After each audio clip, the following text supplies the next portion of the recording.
What's up, y'all? This is Neena Perez, and this is Straight Talk, No Sugar Added.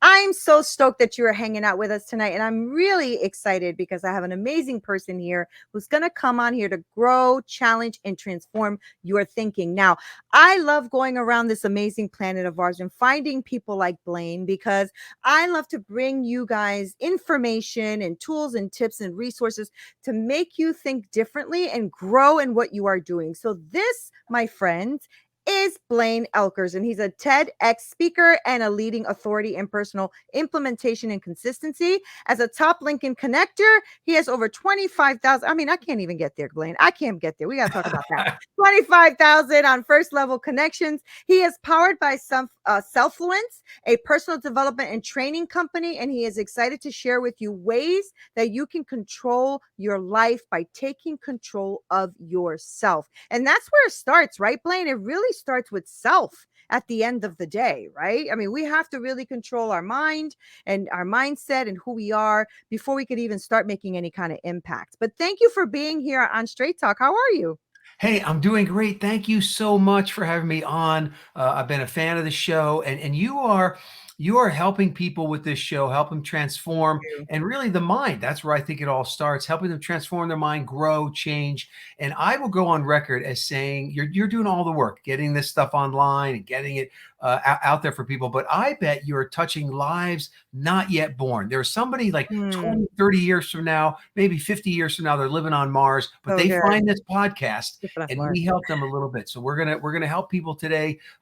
Yeah, like you said, take control of their lives by taking control of themselves. That's why I'm on the planet, and that's where I'm here to help people do. I love it. Thank you. I didn't even, I think about that sometimes about, impacting people in the future because what me and you say is going to stay on here. Like how, I always say to people, don't try to throw me under the bus about something I said about a week ago because I may have changed my mind, right? Because, nowadays they bring up things from 25 years ago and try to destroy people's lives. So hopefully this will impact lives in a good way, right, Blaine? That's what we're here for. Yes, there was a famous author that they asked him. He had a very famous book, and they said, "Is everything in this book true?" And he says, "I hope not." And he said that about the book he wrote because he knew he grew and things change and things evolve, right? So I think there are some things that might be timeless wisdom pieces, but for the most part, things are always kind of changing, growing, and I think that's good for us to do as well. Yeah. So let's get into our conversation. But what I really want my audience to start off with is knowing who you are, Blaine. So why don't you tell us a little bit more about yourself and we're going to take it from there. Yeah. I would say, I had a couple of moments of what I like to call dawning comprehension. So these moments of dawning comprehension is where like you're never the same again, and something happens to you. And I had two of these moments that kind of shaped my life. And the first one happened actually in college. And I was born and raised in New Jersey, and I went to Purdue University where I got a degree in computer science. So kind of a techie person. But while I was there, kind of like I think of many of your audience, I've always been kind of a seeker of knowledge. And I saw this little ad where you could send away for an audio cassette tape. So I'm kind of dating myself. It was the 80s. But audio cassette tapes, maybe some people don't even know what those are, but it's a little recording that comes on a little tape that you'd play in your Sony Walkman. But anyway, it was an abridged version of this book, Think and Grow Rich. And it was read by Earl Nightingale. Actually, he became one of my mentors. But I got that and I listened to the tape and I'm like, hey, this makes sense. And then I bought the book and I read the book. And so what happened for me in the reading of that book, Think and Grow Rich, was I realized, and I made a little acronym called YTABA, what you think about, you bring about. And I realized the power that I had in my own thoughts. Like my thoughts could dictate my reality, not my circumstances. Now, I couldn't always control the outside world. I couldn't control what happened to me. But what I could control is my reaction to what happened and the lens by which I looked at life through. And that's what kind of made all the difference. So I had some great success in college after reading that book. I met my wife. We've been married 30 years. So that worked out well. And the second moment of dawning comprehension came actually when I came home from a business trip, and my son, Bo, he was 1 year old. And he kind of like was giving me the cold shoulder. And I said, Beth, what's going on? Why is Bo giving me the cold shoulder? And she said, well, you were gone so long on that business trip. He kind of forgot who you were. And Mm. that hit me kind of deep. And then I realized when I was a kid, both my parents worked out of the house, and I'd come home. My brother typically wasn't there. I'd be all alone. It was kind of like a little scary. So I that night I made this clarifying decision. No matter what, I'm going to work from home. I'm going to be the work from home dad. This is going to be who I am now. It took me a Wow. year and probably pushed our marriage to the edge. But I started a couple of businesses, and a year later I broke free. And what happened in that time when I broke free from a regular job is I had time became my own. And I really started to do a lot more self development. I could do meditation. I could do all these things because I was really in control of my schedule, like fully. Mm. And that's when I started realizing, hey, I like to help people take control of their lives by taking control of themselves. And I started doing that, especially for mastermind groups of business owners. And they started calling me chief results officer. And I'm like, hey, I like that title. So I went into the US Patent and Trademark Office. I got the registered trademark and kind of became America's chief results officer. And so that's a little bit of my progression, but I've always been fascinated with personal implementation. Like, how do you get yourself to do the things that you know you should be doing, but you're not doing, right? So Right. new Right. habits, so created some frameworks around how to create new habits in 21 seconds, not 21 days. Put together frameworks to do bad habit elimination, which is totally different from starting a new habit, getting rid of the bad one. And just diving into ways that, and the interesting thing is that all the frameworks that I kind of developed all hedge around the fact that everything you need is within reach. You're Mm-hmm. already doing it, and you could master it. Meaning, you don't need anything more. Like this 3-pound gray matter tool up here on the top of your head. It's all you need. It's Mm-hmm. Mm-hmm. more power than you're probably ever going to use, and you kind of already know how to use it. You just might need a little more focus. Yeah. Oh, that's a really, really good journey. And I want to touch into a couple things. So the first thing I want to touch into is when you talked about, your son, kind of giving you that inspiration, if you will, of you saying, Yeah, okay, I want to be more involved with my son. I want to be present. I want to be here. So you said you started some businesses and then you finally broke free. Tell me about that. Like, because I know that a lot of the people who are listening, right? Because I try to be very connected to my community. And I know there's a lot of emerging leaders right now in my community and a lot of people shifting, right? So they're doing a lot of yeah, their side businesses, trying to grow that so that they can leave their 9 to 9 job, right? yeah, Because that's really yeah. what it is. It's never a 9 to 5, right? Right, So, right. tell me about that experience for you. How was that? Like, did you like did you focus on like a side business while you were doing your business, and you even that out, you managed that? Like, tell me about that Yeah. journey. Yeah. There's a lot of pandemic pivots that have happened over Yeah. the last couple of years. But what I did is I started two different businesses.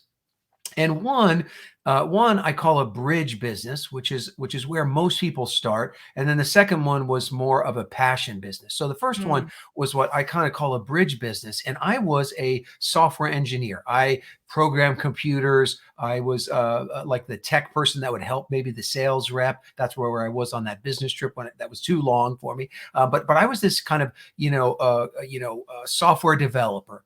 And so a friend of mine who we went to college together, he also was a software developer. And what we did is we started a business to help other software developers get better jobs. mm, So I call it a bridge business because I knew that, like I was in that industry, right? I knew it very, very, very well. And so we started with just, getting a couple of friends, better jobs. And if we got them a full-time job, then we would make a little commission on that, like kind of a finder's fee. And then some of them, we could get a contract for their labor, and maybe we were paid, $45 an hour, but we would be paying them like $38 an hour. We'd make a little spread there, right? So we started that business, but I knew that business very well, and I just did that, in outside hours, outside of work, on my lunch hour. See if sometimes I could work extra during the week and then take a Friday off to work on my business, or work on the weekends, or work at night. So really, just kind of pushing that in where I mhm, could. But mhm. if you're thinking about it, try to find something where you can kind of use some of your existing skills, not in a competitive way with your employer, but and in the end, we started getting more people for our employer. So we kind of ended up helping them, Helping them, yeah. once I kind of broke free from that.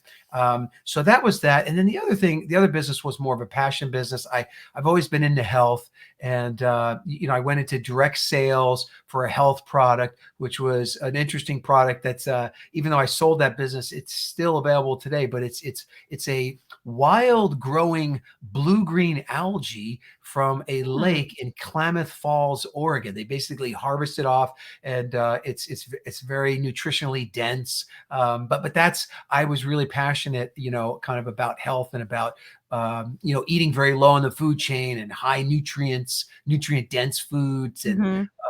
anyway, so those two businesses, combined, got me to a point where I could leave him. And my wife, we're pretty conservative. She's like, well, we didn't call it a side hustle back then, but if the side hustle was making more than the regular job, she said, okay, then you can go. And we wanted to have 3 to 6 months worth of living expenses in the Yes, of bank. And course. so Hmm. we kind of checked some of those normal boxes.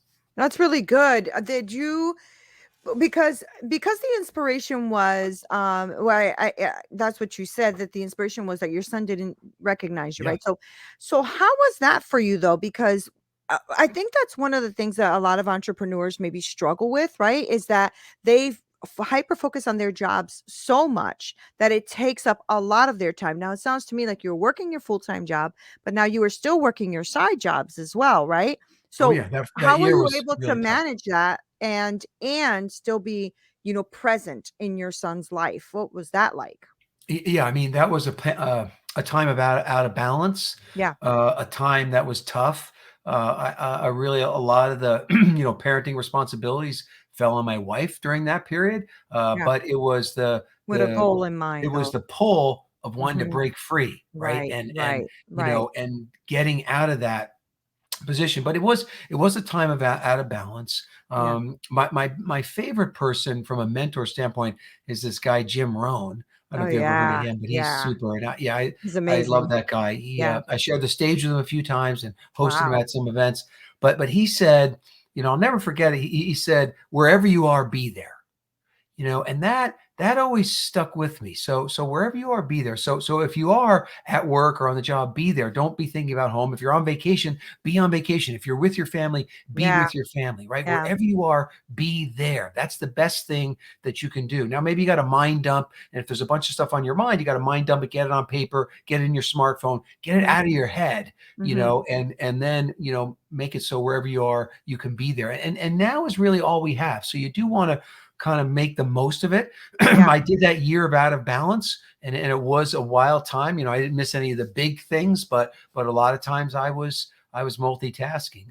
yeah. So it But took but you about again, a I kind of year? sacrificed that year for the Yeah, greater good. right. So, and For the goal, right, that yeah. was yeah, that was 27 years ago. So Wow. I've been working from home ever since. Wow, that's awesome. So Yeah, it took you about a year though yeah. to like, and that's so good. I'm glad you said that, Blaine, because I think I know that right now, because of the, post pandemic, and people are like really looking at their lives and saying, what do I want to do? Right. And I always say you should always have a heart and an attitude of gratitude for your job right now, whatever job you Mhm. are, because I always see it as a beautiful source, like that it said that it provides for you while you're trying to develop and grow whatever this side thing is that you're trying to develop and grow, right? So I feel like that's what that did for you too. You were able to work to at least maintain, like you said, you and your wife are very conservative. So you were able to at least work and maintain while you were developing what you wanted to Yeah. develop on the Yeah. side, right? Yeah, Yeah. agreed. And whatever you're doing, kind of give it your all, right? Bloom Mm-hmm. where planted.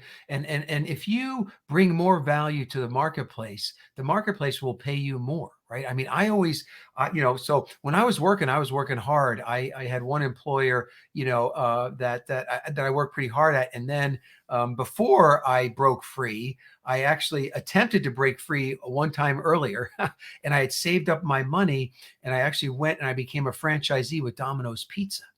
And so I went through their Wow. training program and Uh-huh. managed a store and was a supervisor. And then I bought my own store, and I had my own store for about a year. And then I got held up at gunpoint. Oh, wow. And at that time, my wife and I just was recently married, and she's like, "Look, this is not worth it. This is like too dangerous. It's not worth it." And so anyway, so I sold the store, the franchise, to my manager, and that was like her dream to own a store. So that was kind of good. But I went back to that employer, and I had not programmed a computer for 4 or 5 years, and they took me back. Wow. And the reason they did is because I was always Right. that person, and you should try to be too, where you're adding value. Yeah. You're doing more than what's expected, right? It's Yeah. it's never crowded along the extra mile. I Mhm, found, mhm, it's mhm. never crowded along the extra mile. So you go that extra mile, and people remember that. And so anyway, but yeah, second No, time, yeah. second time I broke free. I made it. No, no, but that's good. And the truth is I also feel like I believe in the law of reciprocity, right? What you put out there, you will receive. And I feel like, if you treat your employer, even if you maybe are not too happy there, and that's okay. We're some of us have jobs we're not happy with, but you know what? Go with a good attitude. Go as if you're serving, because one day when you own your stuff and your empire, and you have an employee or somebody that worked for you, you want them to come with that same type of attitude and energy, right? So that's Right. super important. But I love that you've taken all of your life skills and everything that you've gone through, and even managing a store, right? You have to learn how to serve others. You have Oh, to yeah. learn how to manage, and the food business is a whole different ball game, because that's what I do, and that is a whole That's right. different You're the level. chef. You're the Yes, chef. that's right. I'm a Yeah. chef and a director, and it's Yeah. really a whole different thing from software development, right? So I'm sure you learned that. You were like, "What the heck am Well, I it was doing?" it was crazy, but it was also like a rush. Like, when you Yeah, get that big order and the whole yeah, team's working together, and you put together the hundred pie hour, and you're just really yeah. humming. It's exhilarating and fun, but yeah, it's a lot of work, and It's a and there's a lot of there's a work. lot of lot Yeah. of You things. have to be a good team. And that teaches you a lot. It teaches you teamwork. It teaches you a lot to be in the food business. And Yeah. I want to take our audience to what you're doing today, right? So you have a company called Selffluence, right? Mhm. Selffluence? Okay. Yes. So talk to me about Selffluence and what you're doing with the personal development space and the training. Tell me about that. Yeah. Yeah. So I often say powered by self-fluence. And so self-fluence is kind of the art and science of influencing yourself, right? It's the power you already have to influence yourself. You don't need anything new. You don't have to buy any other stuff. You got all you Right. need right I here love that. upstairs. Love it.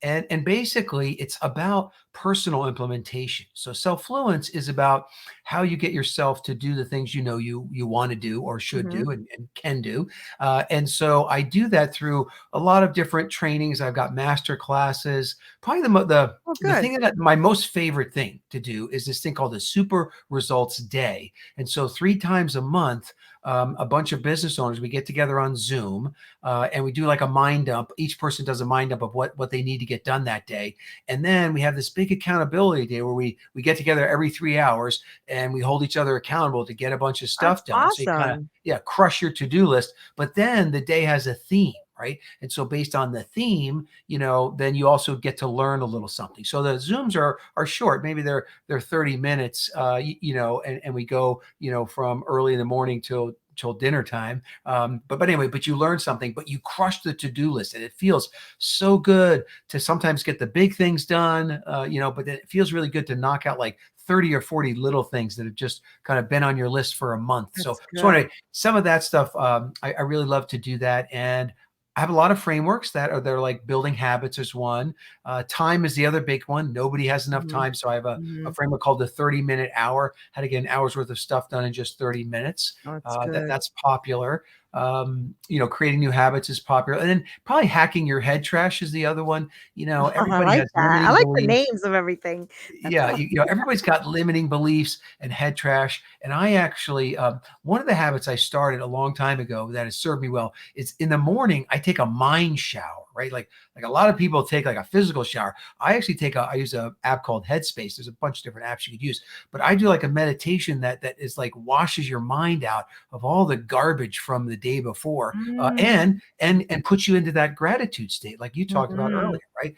And that has served me well. I enjoy a 10-minute mind shower, but if I only have time for 2 or 3 minutes, I'm going to do that. But That's I don't miss great. that one. I make sure I do that That's every that's really, really good though. I like that idea of a mind shower because, we just get too caught up in our own head. And nowadays, especially because there's just way too much things coming at you, so much media, so much division, so much social media, so much stuff, right? Like back in the Yeah. day, you didn't have that. I mean, at least when I was growing up, you didn't really have that. You went intentionally to a meeting or intentionally to your friend's home. It wasn't like all this connection every 5 minutes, every 2 minutes, something coming at you, Right. And Right. so a mind shower, I think, is extremely, that would be extremely helpful, I think, for all of you who are listening, who are entrepreneurs, emerging leaders, all of that, because it'll help you realize that the day is yours. It's your only day. We're not promised tomorrow, right? And Right. yesterday's already gone. So we have to make like you were talking about earlier, be there wherever you are, be there, right? Yeah. Yeah. Because yeah.